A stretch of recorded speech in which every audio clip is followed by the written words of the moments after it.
So our first class to হৈ গৈছে এতিয়া second class to আমি discuss কৰিম so second class to আৰু 5 মিনিটৰ পিছত discuss কৰিম first class to জাষ্ট হৈ গ'ল so একেদিন আজি দুটা ক্লাছ কৰিছো সদায় দুটা ক্লাছ নহয় কিন্তু আজি দুটা ক্লাছ কৰি দিও যেটো অলপ ৰিলেটেড হয় বহুত আগতো থাকে সব বস্তু ৰিলেচন থাকে আজি বহুত বেছি মানে অলপ এখিনি অকমান ডিফিকাল্ট হয় so মনত ৰাখিবৰ কাৰণে তোমালোকে যাতে ইজিলি দুটা ক্লাছ কৰিলে বস্তুখিনি মনত থাকি যায় গেপ লৈ পেলাই so সেইটো কাৰণে একেলগে কৰিছো এতিয়া তোমালোকে 5 মিনিট ৰৈ লোৱা তাৰ পিছত মই এখিনি পঢ়াই আছো তাৰ 20 আৰু 5 মিনিট আছে ঠিক আছে এখিনি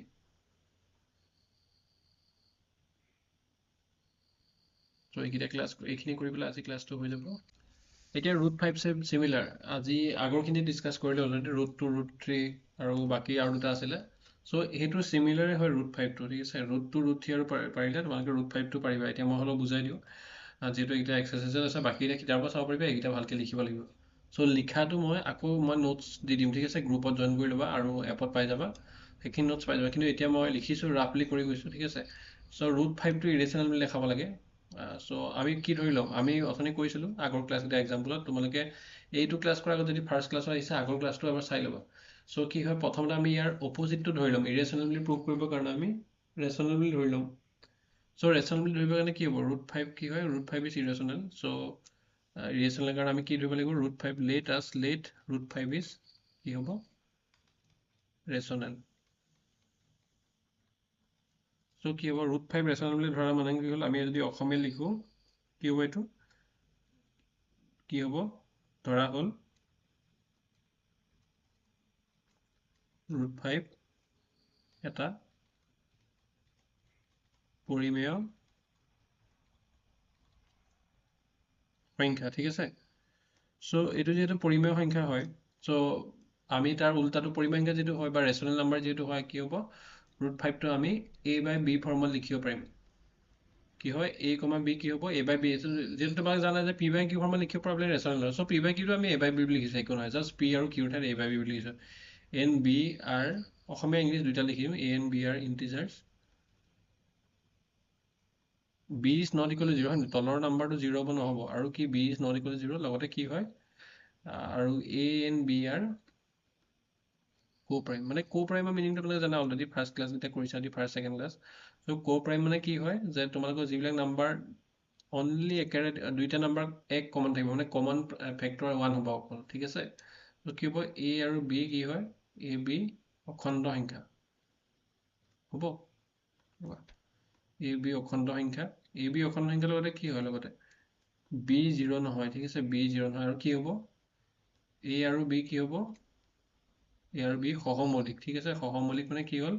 ইহঁতৰ এক আৰু একৰ বাহিৰে বেলেগ উৎপাদক নাই অকল একটো কমন উৎপাদক ঠিক আছে উৎপাদক আছে কিন্তু দুইটাৰে কমন উৎপাদক একেই মানে ঠিক আছে সো এইটো আমি ধৰিলো এতিয়া আমি এইটো যেটো ধৰিছো এইটো আমি কি হ'ব a টো আমি কি হ'ব এইটো যদি আমি ক্ৰস মাল্টিপ্লিকেশন কৰো a মানে √5 b হ'ব ঠিক আছে আৰু এইটো যদি আমি স্কয়াৰ কৰি দিও ঠিক আছে এইটো যদি স্কয়াৰ কৰি দিও কি হ'ব স্কয়াৰ কৰিলে আমি লিখিলো যে স্কয়াৰিং both side অসমীয়াত যদি লিখা কি হ'ব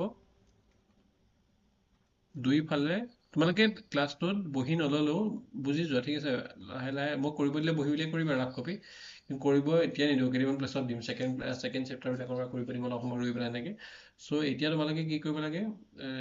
হেৰি কৰিব লাগে তোমালোকে ধৰা অকল চাই গলে হ'ল যেটো কৰিব লাগে ৰাফ এনেকে কৰি যাবা সো স্কয়াৰিং both side দুই ফালে কি হ'ব পূৰণ কৰি পাও দুই ফালে পূৰণ কৰিলে আমাৰ কি হ'ব a টো কি হৈ যাব a স্কয়াৰ হ'ব √5 টো কি হ'ব 5 হ'ব b টো কি হ'ব b স্কয়াৰ হ'ব ইমানখিনি তোমালোকে জানা বুলি গম পাইছো ভাবি লৈছো মই এইখিনি হ'ব এক নম্বৰ এটো আমি দিলো ইকুৱেশনটো এক নম্বৰ ইকুৱেশন দিলো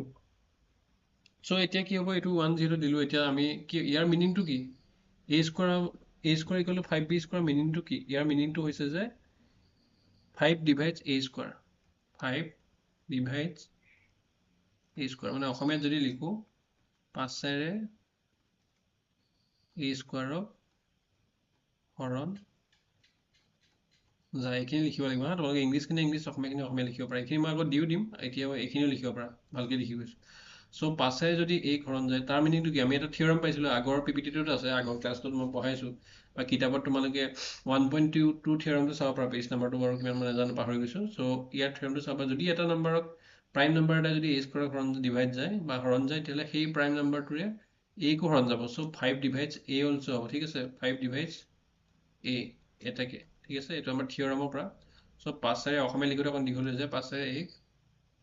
হৰণ যায় এতিয়া তোমালোকে এটা পুৰা লিখিবা ঠিক আছে মই এইটো ডাবল কমা এনেকৈ দি দিছোঁ চ' কিতাপ কিন্তু লিখোঁতে তোমালোকে এক্সামত এনেকৈ এইবিলাক নিদিবা বেছিকৈ ঠিক আছে তোমালোকে পুৰা লিখি দিবা চ' 5ৰে যিহেতু a স্কোৱাৰ হৰণ যায় চ' এটা নাম্বাৰ যদি কিবা এটা নাম্বাৰ ডিভাইড যায় আমি কেনেকৈ লিখিব পাৰোঁ সেই নাম্বাৰটোক a ইকুৱেল টু এইটো ফৰ্মেল লিখিব পাৰোঁ ঠিক আছে এক যদি 5ৰে হৰণ যায় 5c বুলি লিখিব পাৰোঁ এক যদি 2ৰে হৰণ যায় আমি 2c বুলি লিখিব পাৰোঁ 3ৰে হৰণ গ'লে 3c বুলি লিখিব পাৰোঁ আগৰ এক্সাম্পলকেইটা তোমালোকে কিতাপত থকা এক্সাম্পলকেইটা মই যিকেইটা লাষ্ট ক্লাছত পঢ়ালোঁ তোমালোকে তাত সেইকেইটা বুজিবা ঠিক আছে বুজি পাইছা তাৰ পৰা a ইকুৱেল যদি 5c বুলি লিখিলোঁ এতিয়া কি হ'ব এইটো যদি আমি লিখোঁ ইয়াত কি হ'ব ইয়াৰ এইফালে লিখিছোঁ ওপৰৰ ফালে লিখিছোঁ ইয়াত এটা লাষ্ট লাইন বাৰু মই এইটো তোমালোকে তলে লিখি যাবা ঠিক আছে একেলগে নহয় চ' স্কোৱাৰিং বথ চাইড আকৌ ইয়াত যেনেকৈ আমি স্কোৱাৰিং কৰিছোঁ ইয়াতো আমি স্কোৱাৰিং কৰিম স্কোৱাৰিং বথ সাইডস মানে অসমীয়াত কি হ'ব দুয়োফালে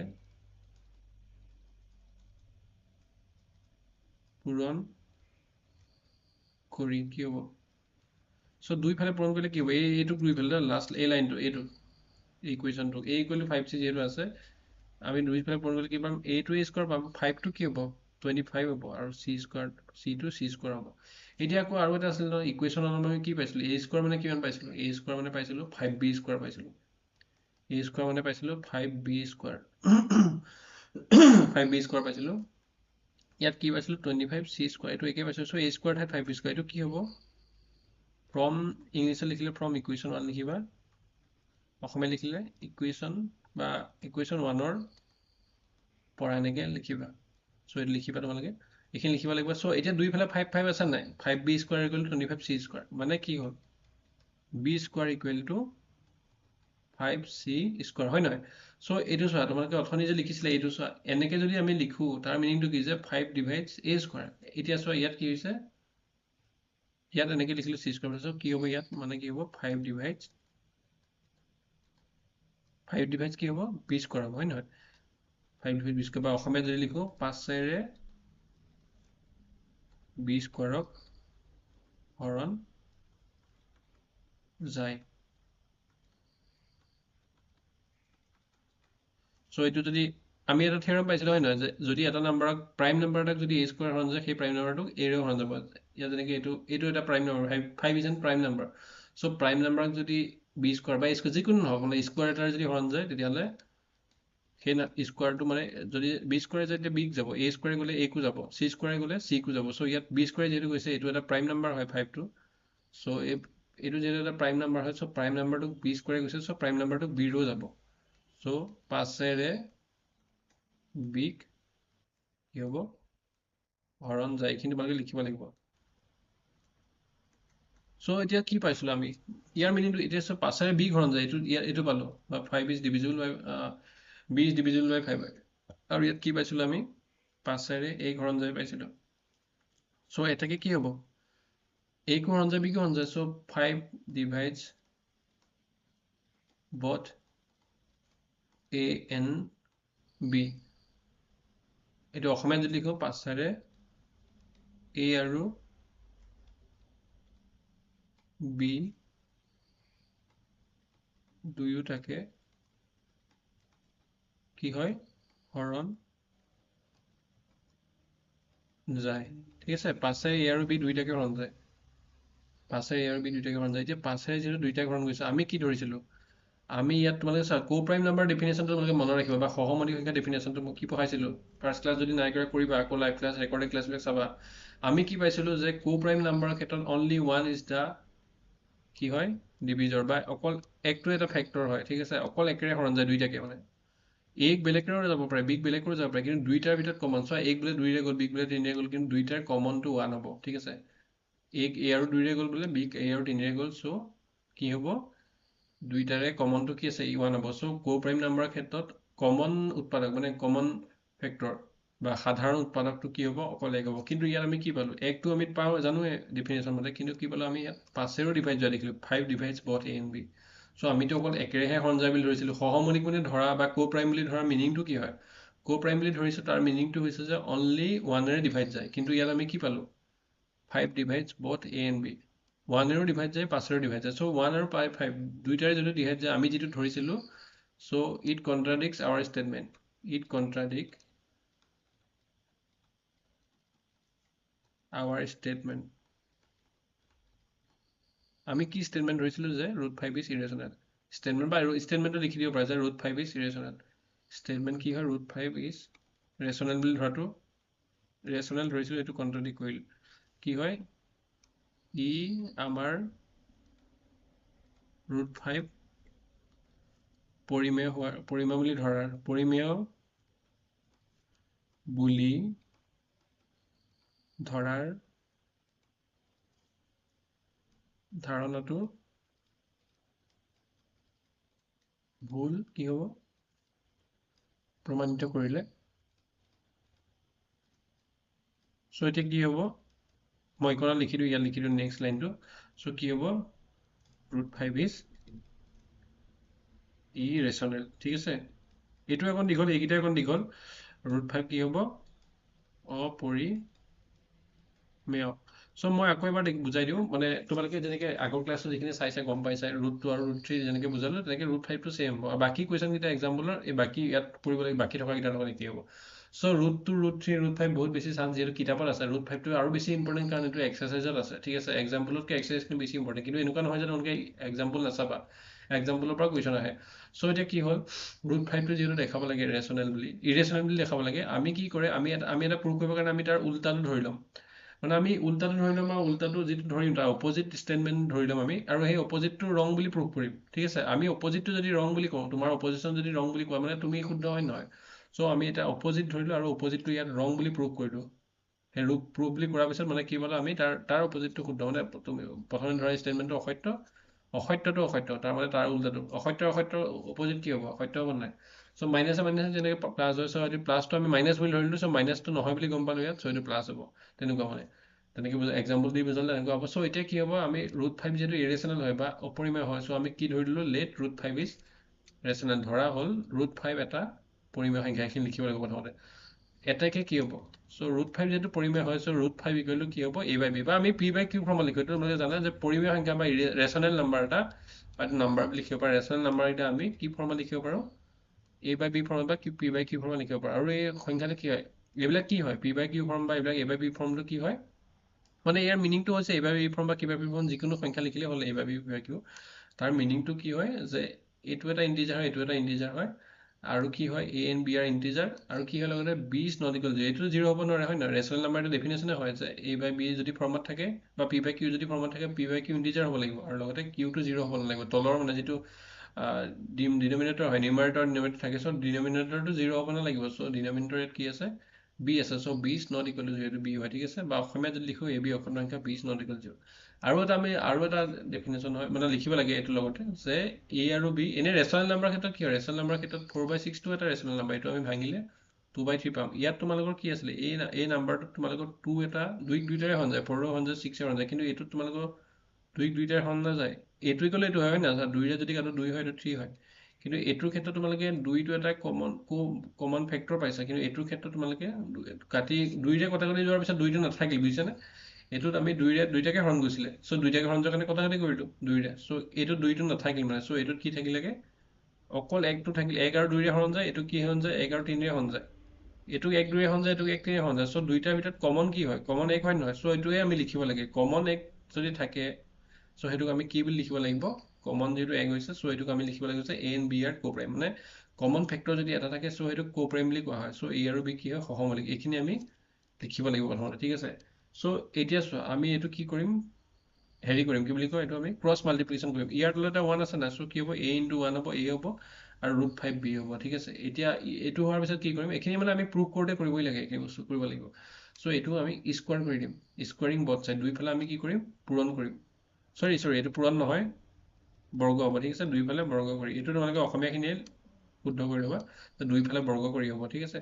সো আগতে যদি কোনবাই নোট কৰি লিখি গৈছা লগে সো এটো বৰ্গ বুলি লিখিবা সো এটো দুইফালে বৰ্গ কৰি এটো হ'ব সো ইয়াৰ পিছত কি হ'ব বৰ্গ কৰিলে কি হ'ব a টো a স্কয়াৰ হৈ যাব √5 টো 5 ৰ বৰ্গমূল √5 সো √5 ৰ বৰ্গ কি হ'ব 5 আৰু b ৰ বৰ্গ কি হয় b square so a square equal to 5b square এটো এখিনলৈকে আমি জানো সো এনেকে যদি থাকে এই ফৰ্মটোত যদি থাকে এই ফৰ্মটো থকা মানে কি হ'ল চোৱা এ স্কোৱাৰ পাবলৈ আমি কি কৰিছোঁ বি স্কোৱাৰ লগত 5 পূৰণ কৰিছোঁ হয় নহয় এ স্কোৱাৰ পাবলৈ আমি বি স্কোৱাৰ লগত 5 ইনটু কৰিছোঁ মাল্টিপ্লাই কৰিছোঁ চ' তাৰ মিনিংটো হ'ল যে এই 5টো তললৈ যদি লৈ আনা ডিভাইড যাব নাযায় a square by 5 equal to b square হ'ব চ' তাৰ মিনিংটো হৈছে যে a square by 5 equal to b square হ'ব তাৰ মিনিংটো কি হ'ব 5 ডিভাইডছ এ স্কোৱাৰ হয় নহয় চ' বি স্কোৱাৰ পাব হ'লে আমি 5ৰে ডিভাইড কৰিব লাগিব এ স্কোৱাৰক চ' বি স্কোৱাৰ পাবলৈ যদি 5ৰে ডিভাইড কৰিব তাৰ মিনিংটো হ'ল যে 5 ডিভাইডছ এ স্কোৱাৰ আকৌ আমি এটা থিয়ৰম পাইছিলোঁ নহয় এইখিনিলৈকে বুজিলা 5 ডিভাইডছ এ স্কোৱাৰ এটা থিয়ৰম পাইছিলোঁ যদি এটা প্ৰাইম নাম্বাৰ মানে এইটো এটা ইয়াত এইটো 5 হয় হা এইটো এটা প্ৰাইম নাম্বাৰ হয় চ' প্ৰাইম নাম্বাৰ এটাই যদি এ স্কোৱাৰক ডিভাইড যায় সেই প্ৰাইম নাম্বাৰটোৱে এ কো ডিভাইড যাব ঠিক আছে চ' এইটো কি হয় এইটো এটা 5 এটা প্ৰাইম নাম্বাৰ চ' প্ৰাইম নাম্বাৰটোৱে এ স্কোৱাৰ ডিভাইড যিহেতু গৈছে বা হৰণ গৈছে চ' সেই প্ৰাইম নাম্বাৰটোৱে এ কো হৰণ যাব তোমালোকে এতিয়া এইটো ষ্টেটমেণ্টটো বুজি পালা মই বুজি পাইছোঁ মানে থিয়ৰমটোৰ পৰা এটা নাম্বাৰে যদি এ স্কোৱাৰ হৰণ ডিভাইড যায় তেতিয়াহ'লে সেই নাম্বাৰটোৱে এ কো ডিভাইড যাব চ' তাৰ মিনিংটো কি হ'ব যদি অথনি এনেকৈ লিখিছিলোঁ যে এটা নাম্বাৰক এতিয়া আমি উল্টাকৈ লিখিলোঁ যে যদি এটা নাম্বাৰক 5ৰে ডিভাইড যায় চ' এই নাম্বাৰটোক আমি এনেকৈ লিখিব পাৰোঁ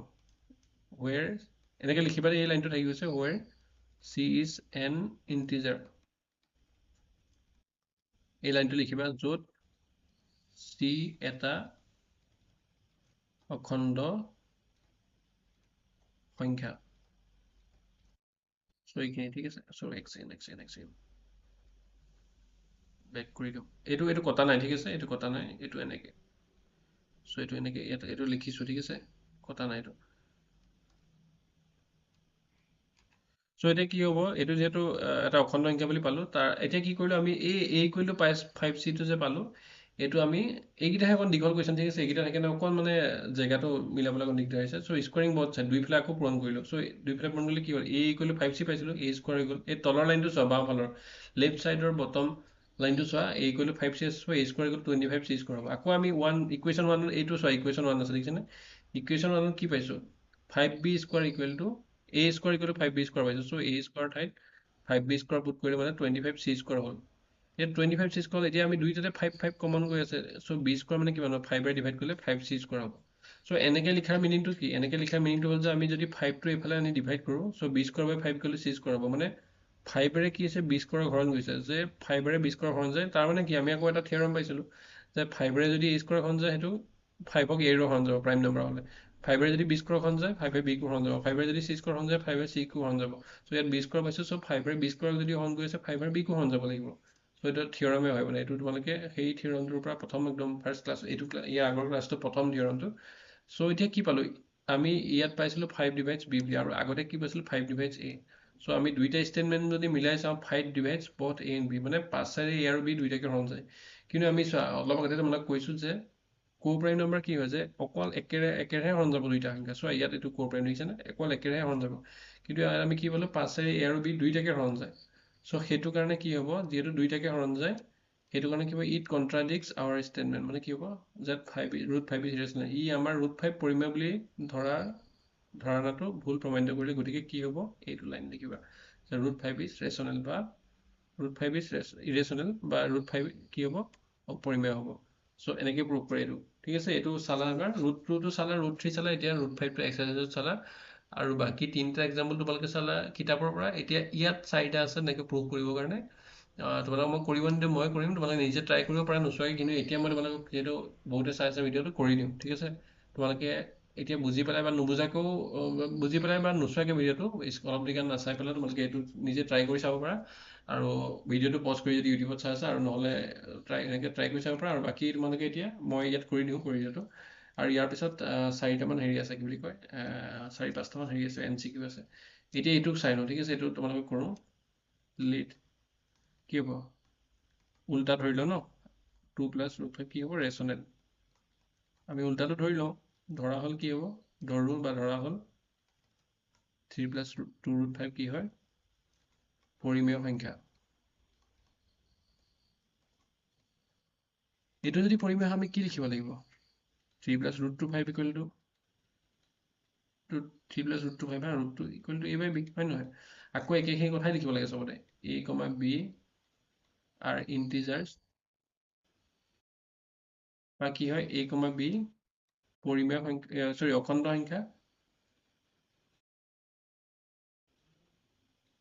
আৰু লগতে কি হয় b is not equal to 0 এইটো দুইটা মিডিয়ামতে লিখিব লাগিব b is not equal to 0 আৰু লগতে কি হয় a and b are co-prime a আৰু b সহমৌলিক সংখ্যা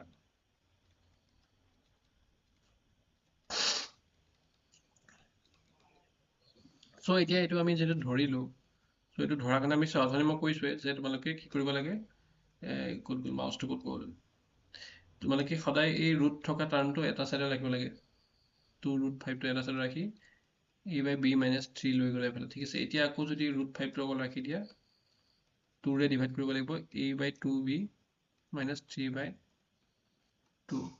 এটা কি হ'ল এইটো এটা ইন্টিজাৰ এইটো এটা ইন্টিজাৰ এইটো এটা ইন্টিজাৰ এইটো এটা ইন্টিজাৰ সিন্স কি হ'ব এতিয়া আমি কেনেকৈ লিখিম এই গোটেইখিনি আমি ইন্টিজাৰ বুলি লিখিব লাগিব ঠিক আছে সিন্স কি হয় a, b, 2, 3 are integers ঠিক আছে যিহেতু এনেকৈ লিখিব পাৰা a, b, 2, 3 অখণ্ড সংখ্যা সো কি হয় পৰিমেয় সংখ্যাৰ ডেফিনেশ্যনটো কি আছিল ৰেচনেল নাম্বাৰ ডেফিনেশ্যন কি আছিল দুটা অখণ্ড সংখ্যা এটা লব বা এটা নিউমাৰেটৰ আৰু এটা ডিনমিনেটৰ হিচাপে থাকে অখণ্ড সংখ্যা মানে ধৰা অখণ্ড সংখ্যা এটা ওপৰত থাকে এটা তলত থাকে সো দুটা অখণ্ড সংখ্যা যদি এটা ওপৰত থাকে এটা তলত থাকে হেতু মিলি p/q কৰে সো হেতু কি হ'ব ৰেচনেল নাম্বাৰ হ'ব সো হেতু হিচাপত চাব গ'লে এইটো চোৱা দুটা ইন্টিজাৰ ইনটু হৈছে সো এইটো এটা ইন্টিজাৰে হয় এইটো আৰু ওপৰটো এটা ইন্টিজাৰ হয় সো ইন্টিজাৰ বা ইন্টিজাৰ হ'ব সো ৰেচনেল নাম্বাৰ হ'ব তেনেকৈ এইটো এটা ৰেচনেল নাম্বাৰ 3/2 সো দুটা ৰেচনেল নাম্বাৰ মাইনাস কৰিলেও এটা ৰেচনেল নাম্বাৰ পায় হেতু এটা কি হয় সেই একটা হেতু তোমালোকে 8ত পাই আছা মানে ধৰা প্লাস কৰিলে মাইনাস কৰিলে ইনটু কৰিলে ডিভাইড কৰিলে ৰেচনেল নাম্বাৰে পায় সো হেতু কাৰণে কি হ'ব এই ৰাইট সাইডৰটো কি হ'ব এটাকে কি হ'ব a/2b - 3/2 is ৰেচনেল বা কি হ'ব এইটো অসমীয়াত পৰিমেয় ঠিক আছে পৰিমেয় কিন্তু আমি কি ধৰিছিলো ইয়াৰ পৰা দেখিলো আমি কি ধৰিছিলো আমি কি জানো but we know that বা আমি জানো যে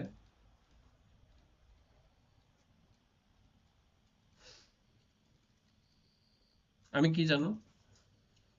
√5 টো কি হয় পাইছো না √5 টো অপৰিমেয় বুলি অপৰিমেয় ঠিক আছে বা কি হয় ইৰেচনেল সো এতিয়া আমি চোৱা এইকেইটা এক্সাম্পল পিছৰ তিনিটা এক্সাম্পলৰ নিচিনা এই তিনিটা এক্সাৰসাইজ ঠিক আছে এতিয়া আমি কি ধৰিলো এটা সাইড আমি কি পালো এই সাইডটো যে বেলেগ এটা কালাৰ দিও সো এই সাইডটো চোৱা ৰাইট সাইডটো ক'ত গ'ল এই ৰেডেই দিও ৰবা এক সেকেন্ড কি কালাৰ দিলে ভাল হ'ব ব্লু দিছো সো এই ৰাইট সাইডটো তোমালোকৰ কি হ'ল ৰেচনেল পালো আৰু এই লেফট সাইডটো তোমালোকৰ ইৰেচনেল পালো এটোটো হ'ব নোৱাৰে পসিবল নহয় দুটা যদি ইকুৱেল দিয়া আছে এটা ৰেচনেল এটা ইৰেচনেল কেনেকৈ হ'ব সো ইট কন্ট্ৰাডিক্টস বুলি লিখিব পাৰা কন্ট্ৰাডিক্টস বা our statement কি স্টেটমেন্ট লিখি দিব পাৰা যে কি ধৰিছো 3 + √5 is ৰেচনেল বা এনে লিখিলো ইয়াত থৈলো হ'ব বা কি হয় ই আমি আমাৰ ধাৰণাটো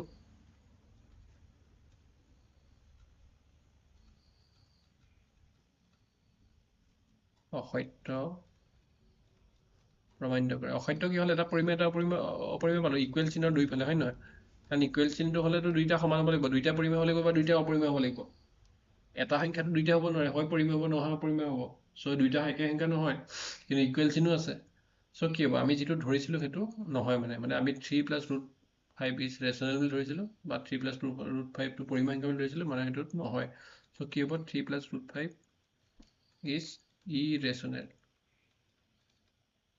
বা কি হ'ব অপৰিমেয় সো লিখিবা যে হেন্স প্ৰুভ বুলি বা দেখুওৱা হ'ল বুলি এনেকৈ লিখিবা যদি পৰীক্ষাত সোধে যে দেখুওৱা হ'ল বুলি লিখিবা প্ৰমাণ কৰা হ'ল লিখিবা show that বুলি hence showed বুলি লিখিব পাৰা prove that hence prove বুলি লিখিব পাৰা সো এনেকৈ যেটো বুলি কয় হেতু লিখি দিবা বা prove বুলি ক'লেও show বুলি ক'লেও একো নাই show that বুলি কৈ পেলাও prove বুলি ক'লেও ইমান হেতু কাৰণে কাটি নিদিয়ে জাস্ট লিখি দিবা হেতু আৰু যেটো কোৱেশ্চন লিখে হেতু লিখিলে ভাল আৰু সো এনেকৈ এইটো কৰিব লাগিব সো তেনেকৈ নেক্সট সিমিলাৰলি এইটো কোৱেশ্চন কৰিব লাগিব 1/√2 ইয়াত তিনটা আছে ঠিক আছে মই এতিয়ালৈকে চাৰিটা দুটা এক্সাম্পল কৰিলো এটা ছটা হ'ল আৰু তিনটা সো তিনটা কৰাৰ পিছত এক্সাম্পল খিনিলে যাম এমসিকিউ খিনিলে যাম এইখিনিটো ৰবা এতিয়া কি হ'ল এই সিমিলাৰলি একেই হয় এইটো কি ধৰিম লেট 1/2 √2 বা এইটো অসমীয়া লিখো কি হ'ব ধৰো 1/√2 ৰেচনেল এইটো কেপিটেল লেটাৰ নহয় বাৰু বা পৰিমেয় হলে কি হ'ব 1/√2 কি হ'ব আকৌ একেখিনি কথা লিখিব লাগিব যে a, b ইন্টিজাৰ্স অখণ্ড সংখ্যা কি হ'ব লগতে আৰু কি হ'ব b is not equal to 0 এইটো অসমীয়া লিখিব লাগিব ইংলিছত লিখিব লাগিব কিন্তু মই এবাৰ লিখি দিছো not equal to 0 আৰু কি হয় a and b are কি হয় co-prime বা কি হ'ব এইটো লগতে a আৰু b কি হয় সহমৌলিক এইখিনি লিখিব লাগিব মই অসমীয়া অকল জাস্ট টাৰ্মটোৰ অসমীয়া লিখি দিছো সহমৌলিক এইটো তোমালোকে লিখিবা সো এতিয়া আমি কি হ'ল এইটো যেটো সহমৌলিক বুলি পালো এইটো একদম ইজি আৰু এইটো আৰু শৰ্ট হ'ব নেকি চাও ক'ত গ'ল পেনটো সো এতিয়া কি হ'ব এইটো যেটো সহমৌলিক বুলি পালো আৰু কি পালো √2 কি হ'ব √2 কি হ'ব এতিয়া 1/√2 যদি এইটো হয় কি হ'ব √2 টো b by a হ'ব ঠিক আছে সো √2 টো b by a so b by a so এইটো এটা ইন্টিজাৰ হয় b টো এটা ইন্টিজাৰ হয় ঠিক আছে সো এনেকে হলো এইটো ইন্টিজাৰ হ'ব এইটো a ইন্টিজাৰ b ইন্টিজাৰ হলে এইটো এটা একেটাই থাকিলে হয় না উল্টা হৈ গ'ল জাস্ট সো কি হয় যিহেতু since a, b are integers কি হয় যে যিহেতু a b কি হয় অখণ্ড সংখ্যা এটাকে কি হ'ব b by সো ইয়াত তলত লিখা সো কি হ'ব b by a is rational হয় নহয় rational কি হ'ব পৰিমাপ ঠিক আছে কিন্তু কি হ'ব b by টো rational পালো কিন্তু কি হয় আমি জানো যে বাট কিন্তু কি হ'ব আমি জানো যে লিখিব পাবা বাট কিন্তু এনেকৈ লিখিব পাৰা বাট কিন্তু কি হয় √2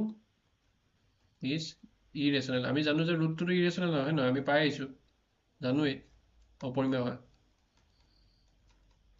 আকৌ কৈ দিছো যে প্ৰথমে আমি কি কৰিলো অপৰিমেয় বুলি দেখাব লাগে পৰিমেয় ধৰি ললো 1/√2 পৰিমেয় ধৰিলে a by b হ'ব সো কি হ'ব এইটো যদি উল্টাই দিয়া 1/√2 আছে তো উল্টাই দিলে √2 হৈ গ'ল 1 টো তললৈ গুচি আহিলে তললৈ গুচি 1 থাকিলে আমি নিলিখো a by b টো উল্টালে b by হ'ল a টো অখণ্ড সংখ্যা b টো অখণ্ড সংখ্যা সো b by a টো অখণ্ড হ'ব a অখণ্ড ইন্টিজাৰটো ইয়ালৈ গৈছে আৰু a ইন্টিজাৰটো ইয়ালৈ গৈছে সো ইন্টিজাৰ হৈ আছে হয় ন ওপৰত ইন্টিজাৰ তলত ইন্টিজাৰ ইয়াতো আছিলে ইয়াত এইটো ইন্টিজাৰ তললৈ গ'ল এটা ওপৰলৈ আহিলে সো ইন্টিজাৰ বা ইন্টিজাৰ হৈ আছে সো দুটা ইন্টিজাৰ ডিভাইড কৰিলে সেইটো উল্টাই দিলেও সেইটো এটা ৰেচনেল থাকে মানে ৰেচনেল নাম্বাৰ এটা উল্টাই দিলেও সেইটো ৰেচনেলে হয় ঠিক আছে সো b by এইটো কি হ'ব ৰেচনেল নাম্বাৰ বা পৰিমেয় সংখ্যা বুলি লিখিব পাৰা পৰিমেয় সংখ্যা সো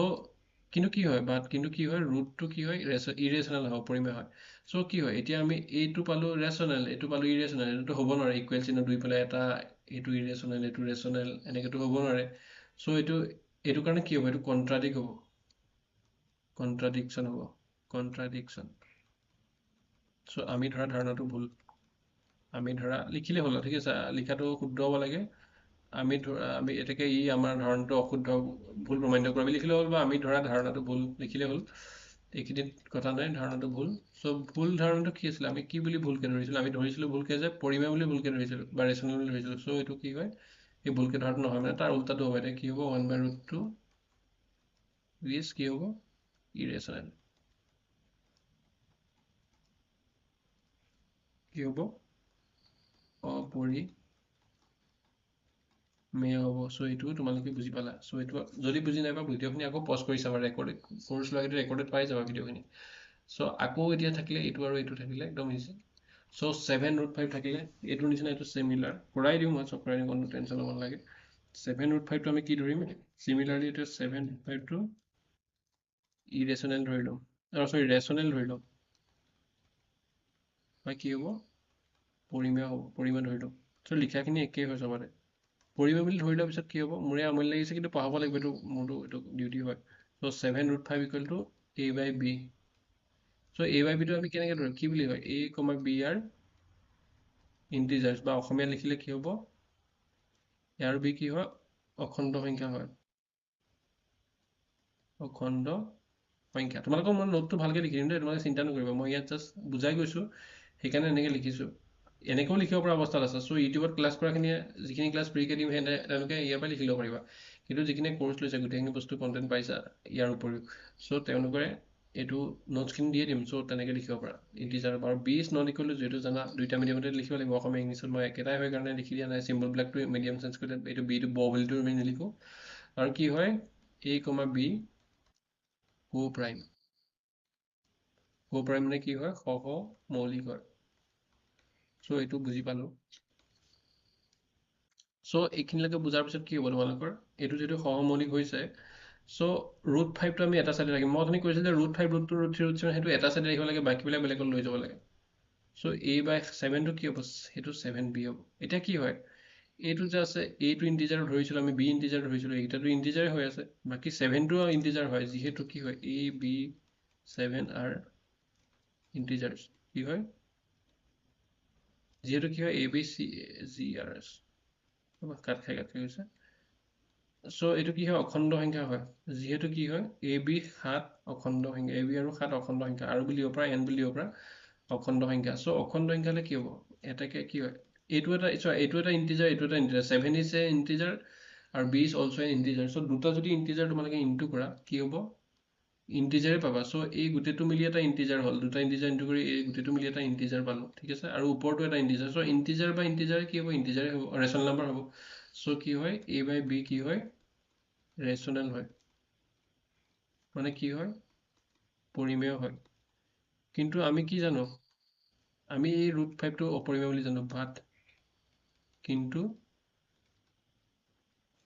√5 চোৱা একেধৰণৰ কুৱেশ্যন আজি নুবুজাৰ কথাই নাহে মই একেটা কুৱেশ্যন ৰিপিট কৰাৰ নিচিনা হৈছে 9বাৰ মানে গম পাইছেনে চব একেই হয় প্ৰায় বা দুই ধৰণৰ বুলি ক'ব পাৰা কুৱেশ্যনবিলাক কিন্তু √5 কি হয় অপৰিমেয় 9টা কুৱেশ্যনতে চিমিলাৰিটিজ আছে আৰু তাৰে 3টা কুৱেশ্যন √2 √3 √5 কেইটা একেই আৰু বাকী 6টা কুৱেশ্যন অকণ একেই চ' সেইটো কাৰণে তোমালোকক একেটা কুৱেশ্যনে মই পঢ়াই থকাৰ নিচিনা হৈছে মানে চ' আজি ৰিপিট কৰা নকৰা একেই কথা মানে আৰু লগতে মই পঢ়াই কিছুমান ৰিপিটো কৰি গৈছোঁ চ' একেটা বস্তুকে 15বাৰমান কৰাৰ নিচিনা হ'ল চ' 9বাৰ হ'লেই আৰু 9বাৰ সেইকেইটা মই বাৰে বাৰে কৈ গৈছোঁ √2 √3 √5 আৰু কেইটামান চ' সেইটো কাৰণে মানে 10 বাৰমান 12 বা 15বাৰ কৰাৰ নিচিনা হৈছে চ' তোমালোকে সেইটো নুবুজাৰ কথাই নাহে হ'লেও মই কৈ গৈছোঁ কিন্তু √5 কি হয় অপৰিমেয় হয় বাট কিন্তু √5 অপৰিমেয় হয় কি হয় এইটো ইংলিছত যদি লিখোঁ বাট কিন্তু কি হয় √5 ইৰেচনেল ৰ'বা ধৰা নাই এইটো কি বুলি লিখিম ৰ'বা দেই এক ছেকেণ্ড কি হ'ল পেনটোৰ এক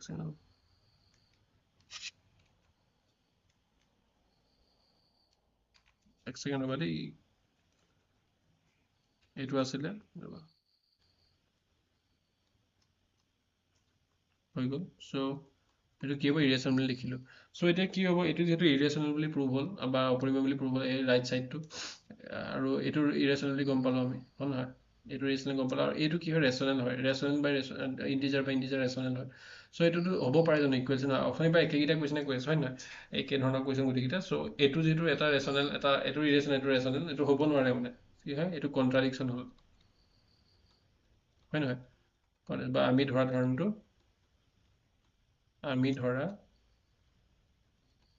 ধাৰণাটো কি হয় ভুল হয় বা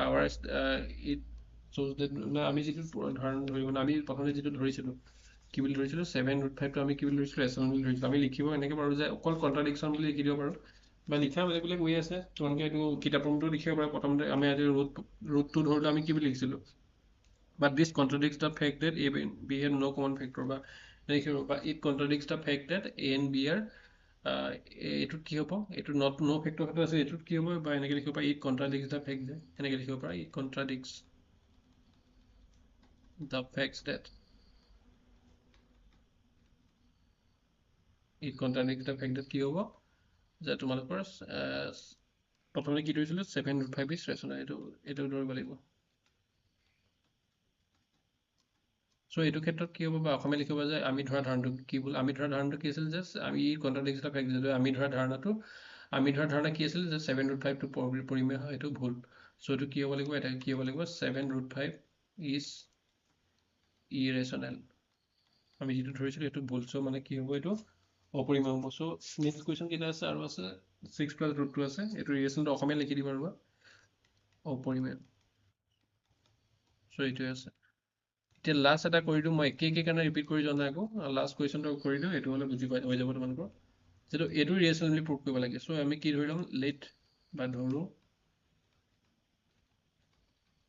কি হয় 6 প্লাছ ৰুট 2 কি হয় পৰিমেয় ধৰিব লাগিব ঠিক আছে অপৰিমেয় প্ৰুভ কৰিব লাগিব পৰিমেয় ধৰিব লাগিব 6 প্লাছ ৰুট 2 ইজ ৰেচনেল এইটো যদি হয় 6 প্লাছ ৰুট 2 কি হ'ব 6 প্লাছ ৰুট 2 কি ফৰ্মত আছে a বাই b ফৰ্মত আছে a, b আর কি হয় ইন্টিজার্স অখণ্ড সংখ্যা ঠিক আছে আর লগতে কি হয় b is not equal to 0 দুইটা ক্ষেত্রে b is not equal to 0 কি হয় a, b কো প্রাইম বা কি হয় সহ মৌলিক ঠিক আছে সো এটা কি হল এটো যেহেতু অখণ্ড সংখ্যা হয় বা এই দুইটা অখণ্ড সংখ্যা মিলিলে ৰেচনেল নাম্বাৰ হয় সো এটা আমি ৰেচনেল যেটো ধৰিছো সো মই কৈছিলো যে ৰুট ওভাৰ থকাকেইটা এটা সাইডে লিখিব লাগে আৰু বাকিটা ইফালে নিব লাগে a b - 6 ঠিক আছে এতিয়া কি হয় এই 6 ৰ তলত এটো কি হয় এটা বা এনেকৈ লিখিব পাৰা এটো ফৰ্মটো লিখিব পাৰা a - 6b এনেকৈ ঠিক আছে সো এটো কি হয় আমাৰ যেহেতু কি হয় a b 6 আর ইন্টিজার্স তো আমি কি হল যেহেতু a b 6 কি হয় অখণ্ড সংখ্যা হয়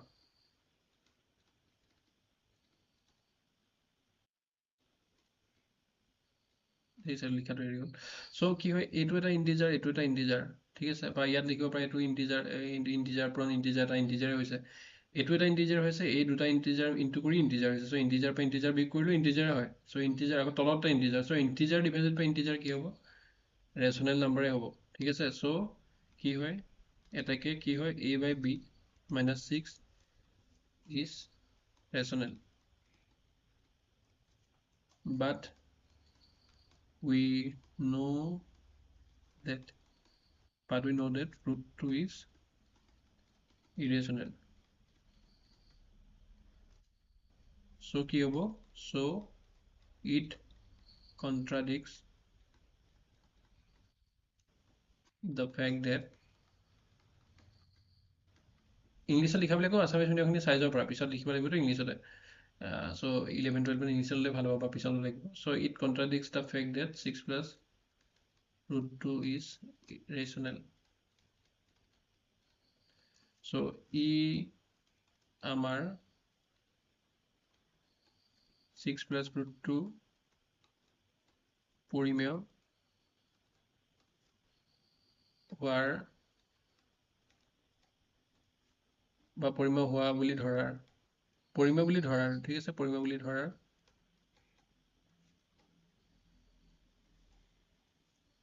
ধাৰণাটো ভুল প্ৰমাণিত কৰে ঠিক আছে এইটো তোমালোকৰ ক্লাছবিলাক এংগেজিং হ'ব কুৱেশ্যন মই সুধিব ল'ম কিন্তু এতিয়া এইবিলাক প্ৰুভ কৰা হয়তো এমচিকিউ বিলাক কৰালে পুৰা বুজা কৰোৱা হ'ব সো কি হয় 6 প্লাছ ৰুট 2 পৰিমেয় বুলি আমি যেটো ধৰিছিলো সেইটো কি হ'ল ৰং প্ৰুভ হ'ল মানে কি হ'ব তাৰ অপজিটটো হ'ব এটাকে 6 প্লাছ ৰুট 2 কি হয় ইৰেচনেল সব একে ধৰণৰ কুৱেশ্যন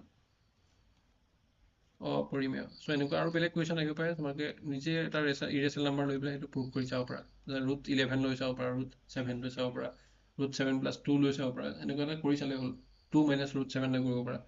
সো একে ধৰণৰ হ'ব কুৱেশ্যনবিলাক সো এতিয়া এইটো প্ৰুভ হৈ গ'ল সো সেইকাৰণে সংখ্যাবিলাক তোমালোকে ইমানখিনি কৰিছে একজেক্টলি কিতাপৰ এইটো 6 ৰ ঠাইত 5 হ'লেও তোমালোকে ভয় কৰিব নোৱাৰা কি কাৰণ আছে হয় নহয় 6 প্লাছ ৰুট 2 ৰ ঠাইত যদি 5 প্লাছ ৰুট 2 হয় তেতিয়াও কৰিব পাৰিবা সো এনেকুৱা কথা তো এতিয়া মই তোমালোকক এইখিনিলৈ চাওঁ এমচিকিউ খিনিলৈ যাওঁ সো প্ৰথম এমচিকিউটো কি হয় প্ৰথম এমচিকিউটো হয় the product of a non zero' rational number and a irrational number কি হ'ব এতিয়া এটা হেৰি বুলি কৈছে কি বুলি কৈছে তোমালোকৰ এটা product of a non zero' rational number zero' হ'লে কিয় নহ'ব জিৰ' বুলি কোৱা নাই ঠিক আছে জিৰ' হ'লেতো তোমালোকে যিকোনো নাম্বাৰ ইনটু কৰিলে সেইটো ৰেচনেল জিৰ' হৈ যাব জিৰ'টো হ'লে ৰেচনেল হ'ব সো সেইটো কুৱেশ্যনটো বহুত ইজি হৈ যাব ঠিক আছে নট জিৰ' বুলি কৈছে not equal two zero' not zero' বুলি কৈছে so the product of a non-zero rational number and an irrational number বুলি কৈছে non-zero rational number non-zero rational number লগত যদি এটা irrational number ইনটু কৰা সেইটো সদায় irrational হ'ব এটা মনত ৰাখিবা ঠিক আছে যেনিবা ধৰি লৈছো এইটো ৰুট 2 আছে ঠিক আছে আমি এইবিলাক প্ৰুফে কৰিছো ৰুট 2 লগত যদি কি আছিল এটা কুৱেশ্যন আছিল নহয় ৰুট 2 লগত 7 ৰুট 5 আছিল ন এটা ৰুট 5 আছিল তাৰ লগত 7 ইনটু কৰিছো ৰুট 5 টো কি আছিলে এটা ইৰেচনেল নাম্বাৰ আছিলে আৰু কি আছিল নন জিৰ' ৰেচনেল নাম্বাৰ 7 হয় চ' এইটো কৰি পেলাই আমি কি পাইছিলোঁ ইৰেচনেল পাইছিলোঁ চ' তেনেকুৱা কিন্তু যদি 0 ইনটু কৰিলেহেঁতেন ৰুট 5ৰ লগত তেতিয়া কি হ'লহেঁতেন নন জিৰ' ৰেচনেল নাম্বাৰ হয় তেতিয়া 0 পালে সেইটো ৰেচনেল হৈ গ'লহেঁতেন কিন্তু ইয়াত কি হৈছে নন জিৰ' বুলি কৈছে নন জিৰ' চ' সেইটো কাৰণে কি হ'ব এইটো অলৱেজ ইৰেচনেলে হ'ব ঠিক আছে অপশ্যন এইটো কাৰেক্ট হ'ব চ' নেক্সটটো চোৱা তোমালোকে চ' এনেকৈ চাবা মাইনাছ চিনটো যদি নাই ঠিক আছে মাইনাছ চিন থাকিলে কেতিয়াবা ৰুট 5 আৰু মাইনাছ ৰুট 5 যদি থাকে চ' সেইটো কেনচেল কৰি পেলাই তোমালোকৰ 0 হৈ যাব পাৰে বা ধৰি লৈছোঁ ৰুট 4 আছে ঠিক আছে আৰু আকৌ এটা ৰুট 4 আছে ৰুট 4 উঠোঁ মানে 2 + 2 4 হয় নাই গম পোৱা মানে তেনেকৈ ৰুট 16 আছে ধৰি লৈছোঁ চ' এইটো মানে কি হয় 2 + 2 - 4 কি হ'ব 2 + 4 - 4 0 হ'ব চ' এনেকৈ ইৰেচনেল নাম্বাৰ যদি থাকে চ' তেতিয়া তোমালোকৰ কি হ'ল সেইকেইটা যোগ বিয়োগ কৰি পেলাই 0 ওলাব পাৰে কিন্তু যদি চব যোগে আছে বা চব বিয়োগে আছে ঠিক আছে ইয়াত চব যোগে আছে দেখিছেনে বা চব বিয়োগে আছে বা এইটো ক্ষেত্ৰত এই কুৱেশ্যনটো যদি এনেকৈ দিলেহেঁতেন বা ধৰি লোৱা অৰ যদি এনেকৈ দিলেহেঁতেন ৰুট 4 + ৰুট 4 -4 বুলি দিলেহেঁতেন তেতিয়াও কি হ'লহেঁতেন 2 + 2 - 4 হ'লহেঁতেন 4 - 4 0 হ'লহেঁতেন কিন্তু এইটো ক্ষেত্ৰত কি দিছে তোমালোকে চব প্লাছ হৈছে চ' এটা ইৰেচনেল নাম্বাৰ আৰু এটা ইৰেচনেল নাম্বাৰ তাৰ লগত যদি ৰেচনেলো এটা আহে বা এটা ইৰেচনেলৰ লগত যদি এটা ৰেচনেল আহে সেইটো সদায় এটা ইৰেচনেলে পাবা ঠিক আছে সেইটো সদায় ইৰেচনেলে পাবা চ' কটাকটি যোৱাৰ একো চান্সেই নাই হয় নাই কেনচেল যোৱাৰ চান্সেই নাই এটা প্লাছ এটা মাইনাছ নাই বা দুটা প্লাছ এটা মাইনাছ এনেকৈ থাকিলেও যাব পাৰে বা দুটা মাইনাছ এটা প্লাছ থাকিলেও যাব পাৰে বেলেগ এক্সাম্পল লৈ চালে গম পাবা কিন্তু ইয়াত কেনচেল যোৱাৰ কোনো কথাই নাই চ' ইৰেচনেলে আছে চ' ইৰেচনেলৰ লগত ৰেচনেল এটা আহিলেও সেইটো ইৰেচনেলে হৈ থাকিব ঠিক আছে চ' সেইটো কিন্তু এনেকুৱা ক্ষেত্ৰত হোৱা নাই দুটা ইৰেচনেল আৰু এইটো ৰেচনেল হয় দেই এই গোটেইটো ৰেচনেল হয় ঠিক আছে ইয়াত কিন্তু এইকেইটা মানে কি আছে লগতে প্ৰাইম নাম্বাৰো আছে চ' কিছুমান ক্ষেত্ৰত যাব পাৰে কিন্তু এনেকুৱা যদি আৰু লগতে প্ৰাইম নাম্বাৰ হয় ঠিক আছে পজিটিভ বোলে নিগেটিভে আছে কিন্তু ধৰি লৈছোঁ প্ৰাইম হৈছে দুইটাত তেনেকুৱা ক্ষেত্ৰতো এইটো ইৰেচনেলে হ'ব ঠিক আছে এই এনেকুৱা বৰ্গ সংখ্যাৰ ক্ষেত্ৰত মানে সেইটো বৰ্গমূল ওলাই মানে ধৰি লৈছোঁ স্কোৱাৰ যিবিলাক পাৰফেক্ট স্কোৱাৰ হয় মানে যিবিলাক নাম্বাৰ ইনটু কৰিলে আমি এটা মানে সেই নাম্বাৰটোক ইনটু কৰিলে একেটা নাম্বাৰক ইনটু কৰিলে আমি এটা মানে নাম্বাৰ পাওঁ বা সেইটোকে পাৰফেক্ট স্কোৱাৰ বুলি কয় বোলে a স্কোৱাৰটো এটা পাৰফেক্ট স্কোৱাৰ 5ৰ ক্ষেত্ৰত 25 5 স্কোৱাৰ = 25 চ' 25 হৈছে পাৰফেক্ট স্কোৱাৰ 1 হৈছে পাৰফেক্ট স্কোৱাৰ 2 × 2 4 হৈছে পাৰফেক্ট স্কোৱাৰ চ' পাৰফেক্ট স্কোৱাৰবিলাক এনেকৈ ৰুট অভাৰ দিলে কেনচেল যাব হয় নহয় 4 টো 2 হ'ব 4 টো 2 হ'ব 16 টো হেৰি হ'ব কিন্তু 5ৰটো একো ৰুট মানে ধৰা তোমালোকে ইণ্টিজাৰ নোপোৱা 5ৰ যদি ৰুট অভাৰ লোৱা ঠিক আছে এইটো ইৰেচনেল নাম্বাৰ পাবা অলৰেডি প্ৰুভ কৰিছা 5 3 এইবিলাকৰ ক্ষেত্ৰত চ' সেইবিলাক প্লাছ থাকক মাইনাছ থাকক এনেকৈ যদি মিক্স হৈ থাকে চ' সেইবিলাক বা মাইনাছ থাকিলেও এইটো কি হ'ব ইৰেচনেলে হ'ব ঠিক আছে ইৰেচনেল চ' সেইটো মনত ৰাখিবা চ' মই এইখিনি এক্সট্ৰা কনচেপ্টবিলাক মই দি যাম এনেকৈ তাৰপিছত 6 নম্বৰ যিটো কুৱেশ্যন আছিলে এইটো root 2 + root 5 is an irrational number এইটোতো হয় অলৰেডি প্ৰুভ কৰিলোঁ চ' মই অলৰেডি কৈছিলোঁ তোমালোকক অলপ আগতে যে প্ৰাইম নম্বৰ দুটা আছে সেইকেইটা প্লাছ মাইনাছ যি কৰা সেইটা ইৰেচনেলে পাবা ঠিক আছে চ' এইটো শুদ্ধ হয় আৰু লগতে কি হয় তোমালোকৰ লগতে কৈছে যে তোমালোকৰ এছাৰচনটো শুদ্ধ আৰু ৰিজনটো শুদ্ধ হয় নহয় চাওঁ if P and q are prime positive integers মই অলৰেডি কৈছিলোঁ q are prime positive integers then root 5 + root q is an rational number আনকি এইটো ক্ষেত্ৰত চ' ঠিক আছে চ' এইটো তোমালোকে এনেকৈ থাকিলে তোমালোকে কাৰণ বা চ' এনেকৈ পঢ়িব পাৰা ঠিক আছে এইটো শুদ্ধ হ'ল এইটো শুদ্ধ হয় আৰু এই শুদ্ধটো যে হয় তাৰ এইটো ৰিজন হয় নহয় মানে এই শুদ্ধ অকল এইটো শুদ্ধ হ'লে নহ'ব অকল এইটো শুদ্ধ হ'লে নহ'ব এইটো ৰিজন হয় নহয় সোধে কেতিয়াবা ঠিক আছে প্ৰথমটো কি কৈছে বথ ট্ৰু এইটো কি কৈছে এছাৰচন ট্ৰু ৰিজন ফল্চ কৈছে ইয়াত কৈছে এছাৰচন ফল্চ ৰিজন ট্ৰু কৈছে কিন্তু আমি দুইটাই ষ্টেটমেণ্ট শুদ্ধ বুলি গম পালোঁ ঠিক আছে if P and q are prime positive integers then root 5 + root q is an irrational number এইটো আমি জানো অলৰেডি মই এইটোত কৈছোঁৱেই আগৰ কুৱেশ্যনটোত এনেকৈ দুটা প্ৰাইম নম্বৰ থাকিলে সেইকেইটা প্লাছ কৰিলে মাইনাছ কৰিলে ইৰেচনেল হয় চ' এইটো ক্ষেত্ৰত প্লাছৰ দিছে কাৰণে প্লাছ দিছে কিন্তু আমি দুইটা ষ্টেটমেণ্ট শুদ্ধ বুলি গম পালে নহ'ব মানে ইয়াত কৈছিলে এটা শুদ্ধ এটা ভুল এটা কৈছিলে এটা ভুল এটা শুদ্ধ কিন্তু আমি কি হ'ল both assertion and reason are true কৈছে ইয়াতো কৈছে both assertion and reason are true কিন্তু আমি আমাক এইটো সুধিছে যে এক্সপ্লেনেশ্যন হয় নহয় এই ৰিজনটো এছাৰচনটোৰ এক্সপ্লেনেশ্যন হয় নহয় সুধিছে ঠিক আছে প্ৰথমটো কৈছে true and reason is the correct explanation for the assertion ঠিক আছে ফৰ এ ঠিক আছে ফৰ এইখিনিলৈকে সেই হৈছে আৰু কি কৈছে both assertion reason are true but reason is not the correct explanation for a বুলি কৈছে এইখিনি বা অসমীয়াটো ষ্টাৰ্ট হৈছে চ' এইটো এক্সপ্লেনেশ্যন হয় বুলি কৈছে এটা নহয় বুলি কৈছে এটাত চি আৰু ডিত কি ক'লে যে এটা শুদ্ধ এটা ভুল আৰু ইটোত ক'লে এটা ভুল এটা শুদ্ধ কিন্তু এ আৰু বি অপশ্যনত কি কৈছে দুইটাই শুদ্ধ বুলি কৈছে ইয়াতো দুইটা শুদ্ধ কৈছে ইয়াত দুটা শুদ্ধ কৈছে কিন্তু এইটোত কৈছে যে এইটো কাৰেক্ট এক্সপ্লেনেশ্যন হয় reason is the correct explanation of the assertion কিন্তু ইয়াত কি কৈছে এটা নহয় বুলি কৈছে কিন্তু এইটো আমি জানো যে এইটো এক্সপ্লেনেশ্যন এইটো একজেক্টলি যিটো মই অথনি আগৰ কুৱেশ্যনটোত কৰিছিলোঁ এইটো হয় এক্সপ্লেনেশ্যন আৰু সেই এক্সপ্লেনেশ্যনটো ইয়াত দিয়া আছে যে if P and Q are prime positive integers then root 5 plus root q is an irrational number. So যদি আমি p আৰু q টো prime বুলি জানো, prime positive number, so p আৰু q ঠাইত যদি আমি 2 আৰু 5 বহাও, if 2 and 5 are prime positive integers, then root 2 plus root 5 is an irrational number. So root 2 plus root 5 is an irrational number. এইটো শুদ্ধ হয়। So আৰু লগতে কি হয়, দুইটা শুদ্ধ হয়, লগতে explanation টো এইটো হয়, p আৰু q ঠাইত যদি 2 5 বহাও, then root 2 plus root 5 is an irrational number. So কি হ'ব আমাৰ, এইটো শুদ্ধ হ'ব যে এইটো আমাৰ কাৰেক্টটো হয়, লগতে এক্সপ্লেনেশ্যনো হয় ইয়াৰ, ঠিক আছে। কাৰেক্ট হ'লেই নহ'ব, অকল এক্সপ্লেনেশ্যনটো হয় নহয় সেইটো সুধিব লাগিব, আৰু সেইটো হয় নহয় আমি ক'ব লাগিব। চ' তেনেকৈ 7 নম্বৰ কুৱেশ্যনটো কি কৈছে, অপশ্যনটো আমি চাই লওঁ আগতে, কুৱেশ্যনটো বাৰু চাম যে কি কৈছে। চোৱা, চি ডিত কি কৈছে, চিত কৈছে যে এইকেইটা ওপৰতলৈ হৈ থাকিব পাৰে দেই, এইকেইটা বস্তু। চিত কৈছে যে এছাৰশ্যন ট্ৰু ৰিজন ফলছ, আৰু ডিত কৈছে এছাৰশ্যন ফলছ ৰিজন ট্ৰু, একেধৰণৰ অৰ্ডাৰত আছে। কিন্তু এ আৰু বিত কি ক'লে যে বথ এছাৰশ্যন ৰিজন ট্ৰু কৈছে, বিটো কি কৈছে বথ এছাৰশ্যন ৰিজন ট্ৰু, কিন্তু কি কৈছে যে এইত কি ক'লে যে reason is the correct explanation for assertion, আৰু ইয়াত বিত কি ক'লে reason is not the correct explanation for assertion, ঠিক আছে। সেই আগৰ নিচিনাকে যে চি ডিত ক'লে যে এটা শুদ্ধ এটা ভুল, ই ডিত ক'লে ইটো ভুল এটা শুদ্ধ, কিন্তু এ আৰু বি অপশ্যনত কি কৈছে যে দুইটাই শুদ্ধ,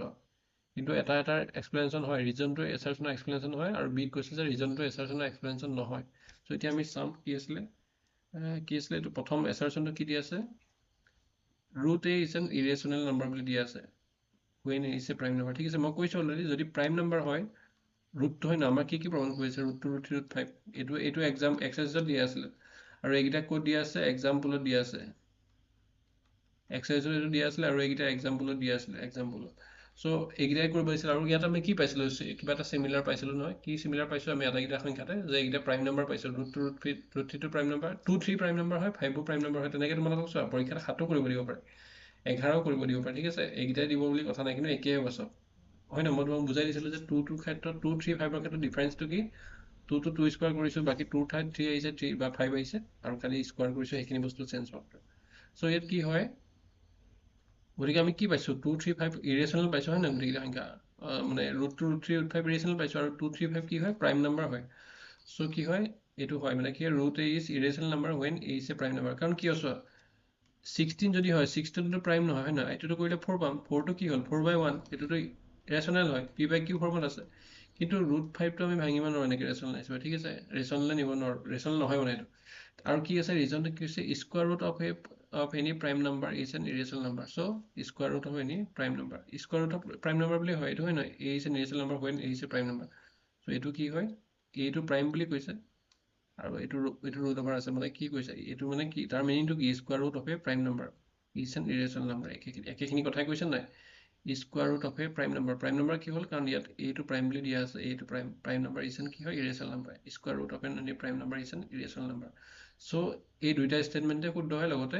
ৰিজনটো এছাৰশ্যনৰ কাৰেক্ট এক্সপ্লেনেশ্যন হয়, চ' এই ইজ দ্য কাৰেক্ট অপশ্যন হ'ব। তেনেকৈ ইয়াত 6ৰ কি আছিলে, এইটো কাৰেক্ট অপশ্যন আছিলে। চ' 8 নম্বৰ কুৱেশ্যনটো যদি চাওঁ এতিয়া, 8 নম্বৰ কুৱেশ্যনে কি কৈছে যে চিমিলাৰিটি বিচাৰিছে, root 2 root 3 root 5 root 6 root 7 root 8 root 10 are all irrational, which pair among them is like irrational, ঠিক আছে। চ' আৰু এটা কথা কৈ দিওঁ যে যদি ৰেচনেল নাম্বাৰ প্ৰাইম নাম্বাৰ থাকে, ৰুট 2 ৰুট 3 ৰুট 5 ৰুট 7, ঠিক আছে, এইবিলাক কি হ'ব, ইৰেচনেল হ'ব নাই। কিন্তু লগতে এনেকুৱা নহয় যে প্ৰাইম হ'লেহে ইৰেচনেল হ'ব, বাকীবিলাক নহ'ব, এনেকুৱা নহয়, ঠিক আছে। আমি ৰুট 8টো যদি কৰোঁ, সেইটো কি হ'ব, ৰুট 8 মানে 2 × 4 হয় নহয়, চ' ৰুট 2টো বাহিৰত, 4 বৰ্গমূল কিমান, 2টো বাহিৰত আহিলে, 2 ৰুট 2 হ'ল, চ' ৰুট 2টো কি হয়, ৰুট 2টো ইৰেচনেল হয়, আৰু ইৰেচনেল লগত যদি এটা নন জিৰ' ইণ্টিজাৰ পইণ্ট, আমি যে পাইছিলোঁ প্ৰথম, হয় নহয়, এইটো 4 নম্বৰ MCQ পাইছিলোঁ, যে ইৰেচনেল লগত যদি এটা নন জিৰ' ইনটু কৰা, চ' এইটো ইৰেচনেলে হ'ব। চ' অকল তোমালোকৰ ধৰি লৈছোঁ, অকল প্ৰাইম নাম্বাৰ পালে, নট অনলি প্ৰাইম নাম্বাৰ আৰু square root of prime number irrational, অকল প্ৰাইম নাম্বাৰ স্কোৱাৰ ৰুট ল'লে ইৰেচনেল নোপোৱা, এইবিলাকো হ'ব পাৰে, ঠিক আছে। চ' এইটো ভাঙি দিওঁতে তোমালোকৰ এইটো হৈছে, চ' তেনেকুৱা কথা। চ' কিন্তু কি হয়, যদি স্কোৱাৰ নাম্বাৰ পাবা, চ' তেনেকুৱা ক্ষেত্ৰত বাৰে বাৰে কৈছোঁ, ৰুট 16/4 হয়, চ' সেইটোতো প্ৰাইম হ'ব, এইটো কোনো কথা নাই। কিন্তু স্কোৱাৰ নাম্বাৰ যদি নহয়, তেতিয়া তোমালোকৰ যদি স্কোৱাৰ ৰুট সোধে,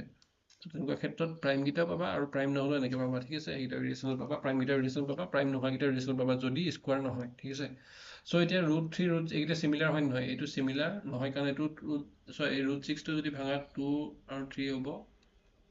চ' এইটো কিমান হ'ব, ৰুট 2 × ৰুট 3 হ'ব, এইটো ইমান চিমিলাৰ হৈ থকা নাই। তাৰপৰা যদি ৰুট 8 ৰুট 10 ভগা চেম এইটো কি হ'ব, 2 ৰুট 2 হ'ব, এইটো মানে কিমান হ'ব, টু ৰুটটো হ'ব কাৰণ এইটো মই ভাঙি দিছোঁ টু ৰুটটো এনেকৈ হ'ল আৰু এইটো কি হ'ব ব্ৰেকেটত এইটো ৰুট টু আৰু 5 চ' কিমান ৰুট টু ৰুট 5 হ'ব, এইটো চিমিলাৰ হৈ থকা নাই, টু ৰুট টু আৰু ৰুট 5 চিমিলাৰ নহয়। কিন্তু তোমালোকে যদি এইটো চেম, এইটো কি হ'ল ৰুট 7 পালা এটা আৰু এটা কি পালা ৰুট 8টো মই বুজাইছোঁ ৰুট টু ৰুটটো পালোঁ। কিন্তু এই কুৱেশ্যনটো যদি চাওঁ প্ৰথমটো ৰুটটো পাইছোঁ হয় নহয়, আৰু পিছৰটো কি পাইছোঁ ৰুট 8টো যদি ভাঙে তেতিয়া টু ৰুটটো পাওঁ। চ' ৰুটটো আৰু টু ৰুটটো এইকেইটা কি হয় চিমিলাৰ হয়, which pair among them is like irrationals. কি কৈছে কি কৈছে root two root 3 root 5 root 6 root 7 root 8 are all irrationals which pair among them is like কি কৈছে এইটো ট্ৰেন্সলেশ্যনটো ভুল হৈছে নেকি, কুৱেশ্যনটো কি আছিলে লাইক ইৰেচনেল মানে কি হয় সদৃশ পৰিমেয় মানে একেধৰণৰ পৰিমেয় হ'ব লাগিব, ঠিক আছে। প্ৰথমটো ৰুট 3 একেধৰণৰ হোৱা নাই, সদৃশ পৰিমেয় বুলি কৈছে, যে লাইক ইৰেচনেল বুলি কৈছে, লাইক ইৰেচনেল। চ' ৰুট 3 ৰুট 6টো হোৱা নাই কাৰণ কি হ'ল ৰুট 6টো কৰোঁতে ৰুট 2 ৰুট 3 পালোঁ আৰু ৰুট 3 কৰোঁতে ৰুট 3 আছে, এই ৰুট বাহিৰলৈ এটা হেৰি আছে কি বুলি কয় দুইটা পৰিমেয় ইৰেচনেল পাইছোঁ। এইটো ক্ষেত্ৰত কি পাইছোঁ, এইটো ক্ষেত্ৰত টু ৰুটটো পাইছোঁ, এটা ইৰেচনেল পাইছোঁ আৰু এইটো দুইটা ইৰেচনেল পাইছোঁ। এইটোৰ ক্ষেত্ৰত কি পালোঁ, এইটো এটা ইৰেচনেল পালোঁ আৰু ইয়াত দুটা ইৰেচনেল, এটা ইৰেচনেলৰ লগত কি পালোঁ ইনটু পালোঁ। কিন্তু এইটোৰ ক্ষেত্ৰত কি হৈছে এইটোতো ৰুটটো পাইছোঁ এইটোতো ৰুটটো পাইছোঁ, ঠিক আছে, দুইটাত চেম পাইছোঁ, গতিকে কি হ'ব এনচাৰটো চি হ'ব। এইকেইটাত মানে কি হয় সদৃশ অপৰিমেয় সংখ্যা আছে ৰুটটো, তেনেকৈ কি ইয়াৰ ক্ষেত্ৰত কি হ'ব আৰু এটা টু ৰুটটো হ'ব বা তেনেকৈ থ্ৰী ৰুটটো যদি থাকে এই গোটেইবিলাক সদৃশ, বা তেনেকৈ যদি ৰুট 3 থাকে তাৰ লগত টু ৰুট 3 বা থ্ৰী ৰুট 3 এই গোটেইখিনি মানে এই ইৰেচনেলটো এটাই হ'ব লাগিব, একেধৰণৰ থাকিলে সেই গোটেইখিনি কি হ'ব সদৃশ পৰিমেয় বা লাইক ইৰেচনেল হ'ব এনেকুৱাখিনি, ঠিক আছে। এইখিনি লাইক ইৰেচনেল বুলি কয়। বা তেনেকৈ ৰুট 5ৰ ক্ষেত্ৰত কি হ'ব root 5 two root 5 three root 5 বা তেনেকৈ 4 ৰুট 5 এইবিলাক কি হ'ব লাইক ইৰেচনেল হয়, কি হয় সদৃশ পৰিমেয়। এইটো কাৰচিন মাৰি খাইছোঁ, এইটো এইবিলাকৰ এক্সাম্পল হয় এইকেইটা, ঠিক আছে। বা ইয়াত কি হ'ব সদৃশ, এইকেইটা সদৃশ পৰিমেয়, এইটো কি হয় এক্সাম্পল হয় এইকেইটা। চ' এইখিনি বস্তুৱে চাবা আজিলৈ ইমানেই আছে। চ' এতিয়া ফাৰ্ষ্ট চেপ্টাৰটো শেষ হৈ গ'ল, ঠিক আছে। এতিয়া ফাৰ্ষ্ট চেপ্টাৰটো শেষ হৈছে তোমালোকে চাবা লেম নলবা কৈ আছোঁ। ফাৰ্ষ্ট চেপ্টাৰটো শেষ হোৱাৰ পিছত তোমালোকৰ প্ৰথমে কি কৰিলোঁ, প্ৰথমটো এটা অৰিয়েণ্টেশ্যন ক্লাছ আৰু সেইখিনি চালা কি পঢ়াম কেনেকৈ আমি পঢ়াম সেইটো চালা। ফৰ্মুলা ক্লাছটো গোটেই ফৰ্মুলাখিনি লাগিব, এইখিনি তোমালোকে আপলোড কৰিলোঁ চাবা, এইখিনি চাই থাকিবা নোট কৰি ৰাখিবা। তাৰপিছত যিটো দুটা ক্লাছ পঢ়ালোঁ, 7টা নে 8টা, টোটেল 9টা ক্লাছ ন এতিয়া আজিলৈকে হৈছে। চ' 9টামান হৈছে, চ' 7টা ক্লাছত এইটো চেপ্টাৰ হৈ গ'ল। চ' 7টা ক্লাছত তোমালোকে হৈ গ'ল। তাৰপিছত কি হ'ব সেইখিনি হোৱাৰ লগতে তোমালোকৰ এতিয়া এই তোমালোকৰ হেৰি আছে MCQ আছে, MCQখিনি কৰাম। MCQ কি থাকিব MCQ তোমালোকৰ এইটো MCQ তোমালোকৰ নৰ্মেল MCQটো থাকিবই। MCQ টাইপবিলাকতো মই কৈছোঁ কি টাইপৰ পৰা, লগতে কি হ'ব PIQ বিলাক কি আহিব MCQত। চ' HSLC আহিব, টেষ্ট পেপাৰো আহিব,